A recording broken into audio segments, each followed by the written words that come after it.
Let me tell you, if you'd told me a few months ago that opening a lake gate to go fishing could land me in federal trouble, I'd have laughed in your face, but there I was, with my so-called HOA president, neighbor Dolores Blackwood, practically giddy as she called 911 on me for criminal trespass, all because I'd opened the same gate folks had used freely for decades. She stood there watching me like she was laying down the law, phone held high, already convinced she'd caught the community's biggest outlaw. Now, what Dolores didn't know, and this is where it gets good, is that I had friends who cared a whole lot more about her call than the local cops ever would. But to get why Dolores went nuclear over a simple gate, you've got to hear about our first run-in the week before. You ever meet someone who feels off from the get-go? That's Dolores. She comes knocking with this syrupy Mr. Brooks. I'm Dolores Blackwood, HOA president, and I'm a former staff sergeant, 15 years of service. She hits you with her resume before she even asks your name. Real military folks don't walk around flashing rank like a badge at a parade, you know what I mean? It's a move folks use when they want to intimidate or hide something. So I keep it polite nod, and she launches into a pitch about helping veterans claim the benefits they deserve. Her whole speech sounded like she'd practiced it in the mirror 100 times. I thanked her, told her I handle my own business, and suddenly her whole act switched from friendly to ice cold, like she'd never been turned down before and wasn't about to start now. The look on her face made it clear this was a woman who wanted to be in control. So when I headed down to the lake for some peace and quiet, I should have expected her lurking. There she was, military jacket, flag pin patches galore, trying to look like she'd just stepped off a recruitment poster. She starts laying down rules about community regulations, something about insubordination, even tried to salute, but it was all wrong, Navy style, not Army. If you've been around real service members, those details matter. But I didn't argue, just played along. Sometimes you gather more by listening than fighting. She's not done. Good rank has privileges and responsibilities, she says, threatening a written warning for my violation. Then she whips out her phone, dialing 911 like she's calling in an airstrike. Hello, 911. I have a property violation and possible trespassing. I just shut the gate, kept my mouth shut, and walked home while she staged her little show. But here's where the crazy really starts. My gut was already telling me something about Dolores was off. The salute, the jargon, the patches, nothing lined up. And that whole business with the gate, it felt like more than a power trip. She wanted everyone to know who was boss, to control something everyone used without a second thought. That's how people like her operate. They take what belongs to everyone, slap a lock on it, and sell you the key. Next morning, I'm woken at the crack of dawn by the whine of a power drill. Dolores is out there installing some electronic fortress around the fishing gate. By the time I get down, she's got a card reader camera and a shiny sign, authorized residents only. $50 per month access fee. Contact HOA for gate cards. $50 a month for a gate that's always been free. I ask her when the vote happened. She spins a story about an emergency session I wasn't invited to because of my violation. Audacious, right? At this point, I know I'm not the only one confused. So I talk to Eleanor Martinez, our 72-year-old neighbor, kind sharp as a tack. She gets all defensive, says Dolores helped her with her late husband's VA paperwork, made everything so much easier. But then she starts showing me files and invoices, monthly consultation fees for services Eleanor never really asked for.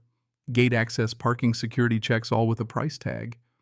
Dolores had found a way to turn help into a racket targeting folks who just wanted a little guidance. I do some recon, nothing illegal, just neighborly observation. Every evening, a parade of elderly residents heads into Dolores's house, comes out looking more lost than when they went in.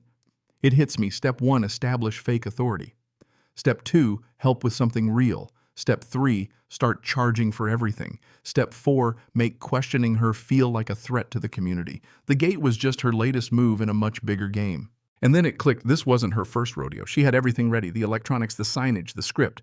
Later that night, I spot her at 2 a.m. putting up a multi-slot mailbox, the kind used when you've got a lot of names to juggle.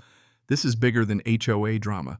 I dig up an old letter from a teammate, Tommy Richardson, who'd taken his own life after being bled dry by someone running a veteran support scam. He mentioned a woman never served, used, his trust drained him, and the name matched D. Blackwood. The next morning, Dolores shows up on my porch, the mask totally off. I hope you're not spreading rumors, Mr. Brooks. Some people have to leave for disrupting harmony. The threat's not even subtle.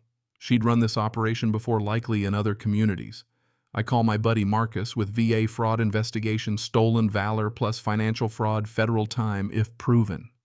He tells me there are similar cases across 3 states, always with a military woman always moving before charges can stick. I realize Tommy's not the only casualty. This woman's operation has destroyed entire families. Then it gets personal. Eleanor comes to me shaking, says Dolores wants her husband's social and bank info for benefits getting pushier every day. Eleanor's scared but doesn't know what to do. That's when I decide no more playing defense. I pull out my secure phone and contact the VA fraud unit. But before I can act, Eleanor's screaming. I rush over. She's got a letter warning her for discussing community matters with unauthorized personnel and referencing her husband's life insurance. Dolores has scared half the neighborhood into thinking I'm the bad guy, showing them evidence that I'm a government agent out to strip their benefits, turning their fear and distrust into her own shield. The community's divided. Some avoid me, others just look confused. I feel like I'm fighting a war with one arm tied behind my back. Then I get a call from Agent Lisa Carter with VA Fraud. We've been tracking Dolores across 3 states. You're the first credible witness who's documented her methods. We need her to incriminate herself. Are you in? She warns me.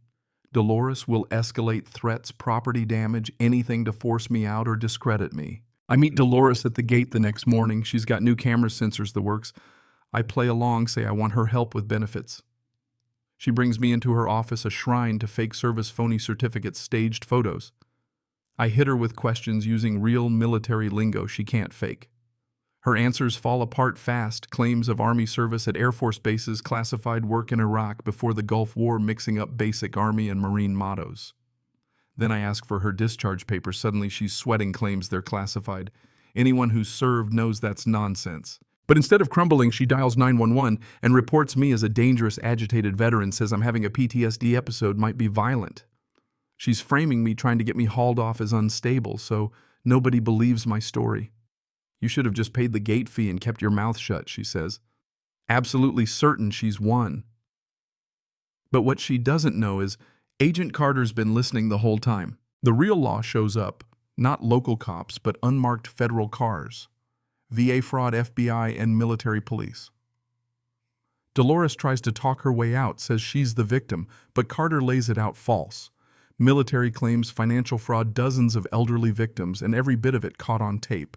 Dolores gets cuffed, still insisting she has Pentagon connections. I couldn't help myself, told her, you want backup, mine's been here for weeks. Turns out the search of her place uncovered files on 47 victims, multiple fake identities, and a playbook on exploiting veterans. She'd made over $300,000 hopping from community to community, always staying ahead of the law until now. The whole neighborhood saw it. Folks apologized for doubting me, some embarrassed they'd trusted her, but grateful the truth came out. The aftermath. We elected a new HOA board, opened the books, and made sure nobody could ever lock that lake gate again. Eleanor became our unofficial neighborhood watch. Henderson started a coffee club for vets, and folks began to trust but also to verify. For a while I got my peaceful fishing mornings back, thinking maybe the storm had finally passed. But 3 months later, a new face moves into Dolores's old house. Vivian Patterson, well-dressed, smooth, drops hints about extensive experience in community management, starts talking about fee structures and compliance issues. My stomach drops. Same pattern, different wrapper, but I'm not the only one ready this time. I text Agent Carter, new operator, same playbook. She replies instantly, we're already watching. If you take anything from this mess, let it be this. Predators come in all shapes, and sometimes the ones claiming to help are the ones you need to watch hardest. Real authority doesn't have to shout. And if a story doesn't add up, trust your gut and your neighbors. If you've ever dealt with a scammer or a bully hiding behind rules, share your story in the comments, because the more we talk, the harder it is for them to hide. Hit like, tell us who the real villains are where you live, and keep your gates open but your eyes even wider.